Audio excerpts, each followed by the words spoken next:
महिला कांग्रेस कमिटी अध्यक्ष महिला साहस केरल यात्रा कैप्टन अडवकेट जेबी मेहतर MP एर्णाकुളം ജില്ലയുടെ ചാർജുള്ള ബിന്ദു സന്തോഷ് കുമാർ പ്രിയപ്പെട്ട സൈബ അടക്കമുള്ള സംസ്ഥാന മഹിളാ കോൺഗ്രസ് കമ്മിറ്റിയുടെ ഭാരവാഹികൾ പ്രിയപ്പെട്ട ട്രഷറർ കാസർഗോഡ് ജില്ലയിലെ ചെർക്കളയിൽ ബഹുമാനായ AICC സെക്രട്ടറി KC വേണുഗോപാൽ അവർകൾ ഫ്ലാഗ് ഓഫ് ചെയ്ത് ആരംഭിച്ച കേരള സാഹസ് മഹിളാ യാത്ര ഇന്ന് എറണാകുളത്ത് എത്തിച്ചേർന്നിരിക്കുകയാണ്. എറണാകുളം ജില്ലയിൽ നിന്ന് മൂന്നാമത്തെ ദിവസമാണ്. ഈ ജാഥ കാസർഗോഡ് ജില്ലയിലെ മുഴുവൻ മണ്ഡലങ്ങളിലൂടെയും സഞ്ചരിച്ചു. അതിനുശേഷം കണ്ണൂർ ജില്ല പാർട്ടി ഗ്രാമങ്ങളിൽ പോലും കടന്നു ചെന്നുകൊണ്ട് അവിടെ കിട്ടിയ ഊഷ്മളമായ സ്വീകരണത്തിന് നന്ദി പറഞ്ഞുകൊണ്ട് വയനാട് ജില്ലയിൽ കടന്നിട്ടാണ് ഇന്ന് എറണാകുളത്ത് മൂന്നാം ദിവസം എത്തിച്ചേർന്നിരിക്കുന്നത്.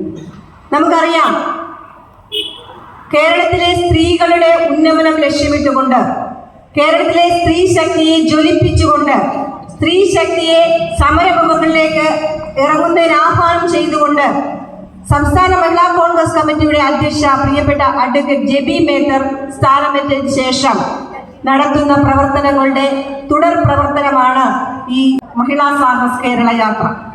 നമുക്കറിയാം, ഇതിനു മുമ്പ് കടന്നുപോയ ഓരോ ജില്ലകളിലും നമ്മൾക്ക് ലഭിച്ച സ്വീകരണങ്ങളിൽ നിന്ന് പാർട്ടിയുടെ CPMന്റെ പാർട്ടി ഗ്രാമങ്ങളിൽ പോലും സ്ത്രീജനങ്ങളുടെ ഒരു കൂട്ടായ്മ രൂപപ്പെടുത്തിയെടുക്കാൻ ഈ സംഘടനയ്ക്ക് കഴിഞ്ഞിട്ടുണ്ടെങ്കിൽ അത് ഈ കേരളത്തിലെ ഒരു മാറ്റത്തിന്റെ തുടക്കമായിട്ടാണ് ഞങ്ങൾ കാണുന്നത്.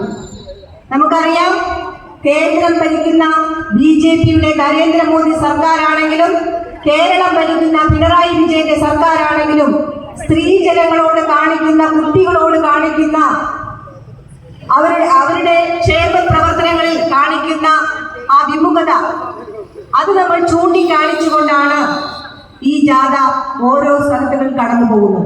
ദൂർത്തുകൊണ്ട് കേരളത്തിലെ ജനങ്ങളെ ബുദ്ധിമുട്ടിക്കുന്ന ഈ സർക്കാരിന് അന്ത്യം കുറിക്കാൻ അത് സ്ത്രീജനങ്ങളുടെ ഉന്നമനത്തോടുകൂടി സ്ത്രീകളുടെ മുന്നേറ്റം കൊണ്ട് മാത്രമേ സാധിക്കുന്ന തിരിച്ചറിവ് ഉള്ളതുകൊണ്ടാണ് നമ്മൾ മഹിളാ സാഹസ് കേരള യാത്രയുമായി കടന്നു വന്നിരിക്കുന്നത്. ഇവിടെ കഴിഞ്ഞ ദിവസം ഉണ്ടായ പ്രശ്നങ്ങളൊക്കെ നമുക്കറിയാം. നമ്മുടെ പ്രിയപ്പെട്ട കൊറോണ കാലത്ത് കേരളത്തിലെ ജനങ്ങളെ മുഴുവൻ സേവിച്ചുകൊണ്ട് നമ്മളോടൊപ്പം ചേർന്ന് നിന്ന് പ്രവർത്തിച്ച ആശാപ്രവർത്തകർ കഴിഞ്ഞ 6-7 ദിവസമായിട്ട് തിരുവനന്തപുരം സെക്രട്ടേറിയറ്റിന് മുന്നിൽ സമര പന്തൽ കെട്ടി അവർ സമരം ചെയ്യുന്നുണ്ടെങ്കിൽ അതിന്റെ ഒരു മനുഷ്യത്വപരമായ സമീപനം ഈ ഗവൺമെന്റ് അവരോട് കാണിക്കുന്നില്ലെങ്കിൽ അതിനെതിരെ ആ തെറ്റിനെതിരെ വിരൽ ചൂണ്ടിക്കൊണ്ട് കടക്കു പുറത്ത് പിണറായി എന്ന് പറയാനുള്ള ആർജവം കാണിക്കുന്ന സംഘടന ഇന്ന് മഹിളാ കോൺഗ്രസ് ആണ്, കോൺഗ്രസ് പ്രസ്ഥാനമാണെന്ന് നാം തിരിച്ചറിയേണ്ടതുണ്ട്. അത്തരത്തിലൊരു നയവുമായിട്ടാണ് നമ്മൾ കടന്നു വരുന്നത്. ഇവിടെ നമ്മൾ കാണുന്ന ഒരു കാര്യം എന്ന് പറയുന്നത് PSC ചെയർമാന്റെ ശമ്പളം 3 ലക്ഷത്തിലധികമായി ഉയർത്തിയിരിക്കുന്നു.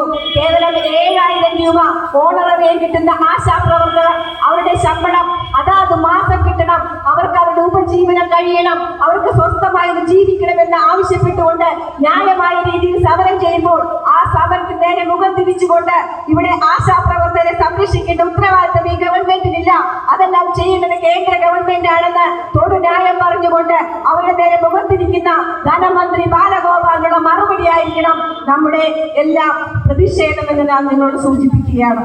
അത് മാത്രമാണോ നാം കാണുന്നത്? ഇന്ന് കേരളത്തിലെ സ്ത്രീകളുടെ അവസ്ഥ എന്താ? നമ്മുടെ കുടുംബ ബഡ്ജറ്റ് മുഴുവൻ താളം തെറ്റിച്ചിരിക്കുന്നു.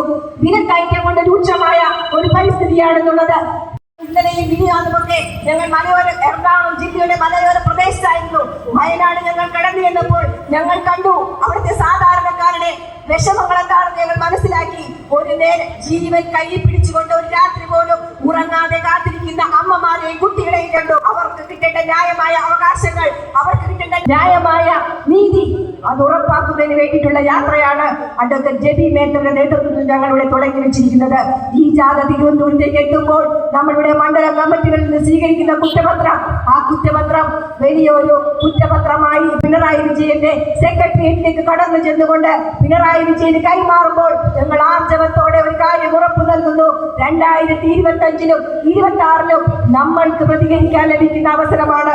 2025-ലെ തദ്ദേശ ഇലക്ഷൻ സമയത്തും 2026-ലെ നിയമസഭാ ഇലക്ഷൻ സമയത്തും നമ്മൾ പ്രതികരിച്ചേ മതിയാവൂ. കേരളത്തിലെ ജനങ്ങളെ വെല്ലുവിളിച്ച് നടത്തുന്ന പിണറായിയുടെ നേതൃത്വത്തിലുള്ള ഈ ഗവൺമെന്റിനോട് നമ്മൾ മറുപടി പറയണം. അത് നിങ്ങൾ പ്രകടിപ്പിക്കേണ്ട സമയമാണ്. ഈ വർഷങ്ങളുടെ ഇലക്ഷൻ എന്ന് പറയുന്നത് അവിടെ ആർജവത്തോടെ പ്രതികരിക്കാൻ കഴിയുന്ന ഒരു ജനതയായി നമ്മൾ മാറണമെന്ന് മാത്രം ആഹ്വാനം ചെയ്തുകൊണ്ട് സംസ്ഥാന പ്രസിഡന്റ് നേതൃത്വത്തിൽ നടക്കുന്ന ഈ കേരള സാഹസ് മഹിളാ യാത്രയ്ക്ക് എല്ലാവിധ അഭിവാദ്യങ്ങളും അർപ്പിക്കുകയും ഇവിടെ നല്ല രീതിയിൽ ഇത് സംഘടിപ്പിച്ച പ്രിയപ്പെട്ട മഹിളാ കോൺഗ്രസിന്റെയും സഹപ്രവർത്തകരെ അഭിനന്ദിച്ചുകൊണ്ട് നിർത്തുന്നു. നന്ദി, നമസ്കാരം.